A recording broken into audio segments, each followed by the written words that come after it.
starts now.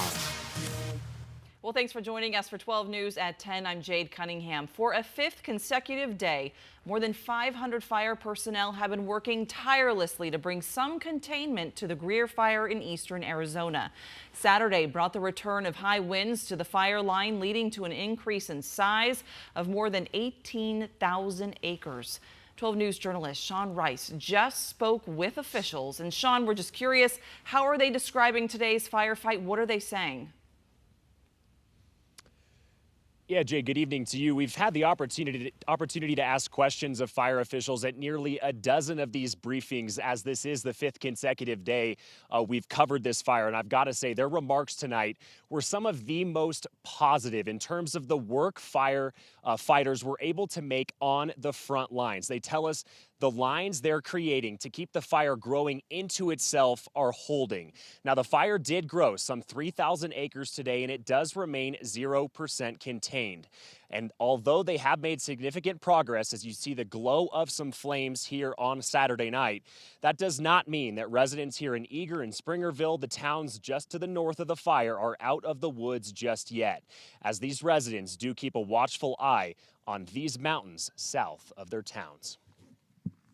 The winds did test some of the lines, but all the lines are holding. A day of significant progress for hundreds of firefighters battling the Greer fire in the mountains south of Eager and Springerville. It's been weather, wind driven. It's pushing through dry, drought-stricken fuel. It's pushing through canyons and areas where really the topography is fueling that fire. We were getting sustained winds, 30, 40.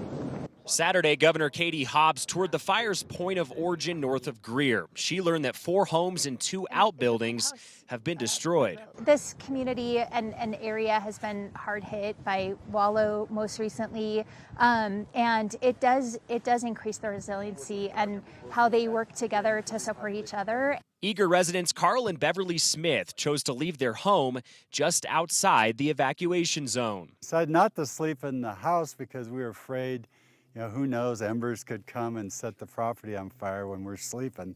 That feeling of worry felt by people inside the evacuation zone too, who have decided to stick it out, remaining in their homes. I feel pretty confident that my house is safe. Longtime Eager homeowner Jerry Porter. We're just praying that those hold, and I'm keeping a close eye on the smoke back there. Hopes the fire lines continue to hold, with another round of red flag wind conditions expected Sunday. Fire officials preaching patience for those affected. And the reason they continue to preach patience is the last thing fire officials tell us they want to do is let people back into their homes inside the evacuation zone and then have to re-evacuate people. That is something they've had to do before in previous fires. They told us they want to prevent that this time around. Those overnight work for firefighters will continue on the southeast part of this blaze, right around Highway 261. The last thing they want is for this fire to loop around back to the south side of Eager and Springerville, these 2 towns that are threatened. One thing I can tell you that is not lacking is the commitment from over 500 fire personnel from all walks of our state to keeping these residents in these 2 beautiful towns safe and keeping their homes standing. We're live tonight in Springerville. Sean Rice, 12 News. All right, Sean, thank you so much. Of course, we want to bring in meteorologist Chris Dunn now. Chris, these winds, they are just not favorable for firefighters. And earlier you were saying that they are just only expected to get stronger. Yeah, and as Sean mentioned in his report, the winds will be picking up with red flag warnings, red flag conditions in eastern Arizona. It's because of this storm system that is passing by to our north, a very typical scenario for this time of the year. These rain showers up here, that'll stay up to the north and not affect the fire zone, which is right down in here. A fire weather warning, red flag warning in effect for tomorrow from 11 a.m. until 7 p.m. because of the gusty wind and the low humidity and all the fuel that we have that's been burning so far. Here's Eager and Springerville right next door, Greer here. This is the high resolution forecast model for the wind For tomorrow morning, the wind will continue overnight, gusting to 44 miles per hour, and kind of a continual wind through the afternoon tomorrow, with gusts in that 35 to 40 mile per hour range. More wind is on the way through Monday afternoon, but I'd see the wind kind of backing off by about Tuesday into Wednesday. Here's the smoke plume, and that smoke being blown away from the Greer area and probably just to the south of Eager and Springerville, so giving you a little bit of a break from that smoke as it's directed more towards the west and the southwest. And again, low relative humidities in that area hampering the firefight for the folks in the White Mountains. Look at our forecast: cooling and then warming, and your Memorial Day weekend all coming up. All right, thanks so much, Chris. And of course, we're going to be following this very closely, so make sure you have the 12 Plus streaming app downloaded on your TV. That's where you'll find our latest coverage on the Greer fire. It's completely free on your Apple TV, Fire TV, and Roku devices. Tonight, a Casa Grande family seeks answers after their grandmother was hit and killed by a city van in March. This comes as a newly obtained police report reveals details about this crash. 12 News journalist Gabriela Becerra read through that report and shares how the family is responding. I mean, just a horrible thing that this family is going through. Truly traumatizing, and it's been nearly 2 months since the Berger family lost their grandmother in this crash. The police report provided some clarity about what happened, but they still have questions about their grandmother's death.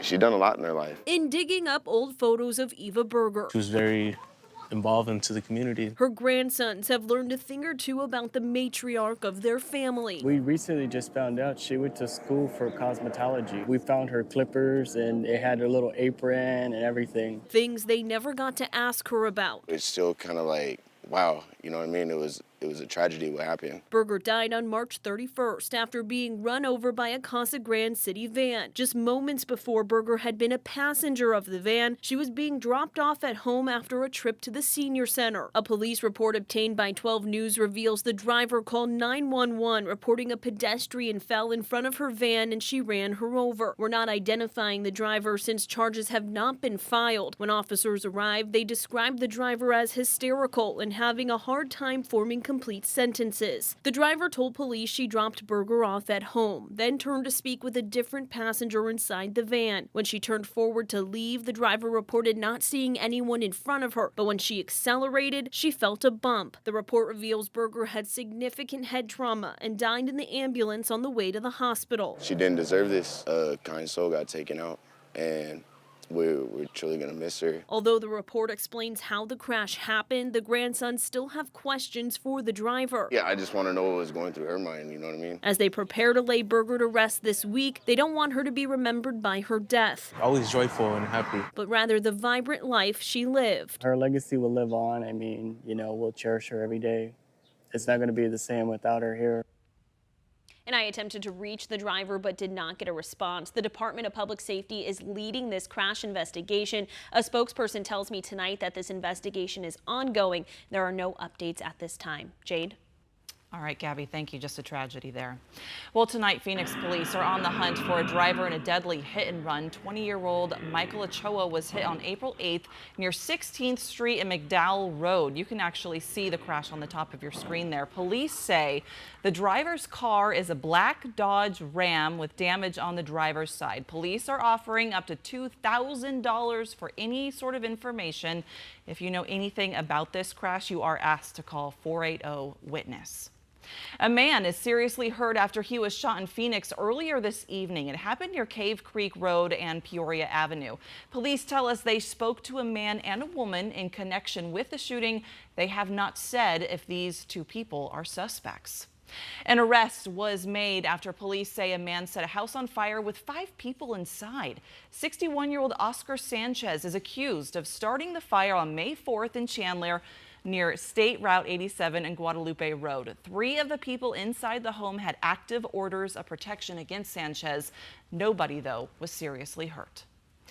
In New York, multiple people were hurt after a ship hit the Brooklyn Bridge. The Mexican Navy says it was their ship that was on a training cruise. Police say at least 3 people were seriously hurt, about a dozen others suffering minor injuries as well. All lanes on the bridge are closed in both directions, so emergency officials can see if there's any damage to that structure.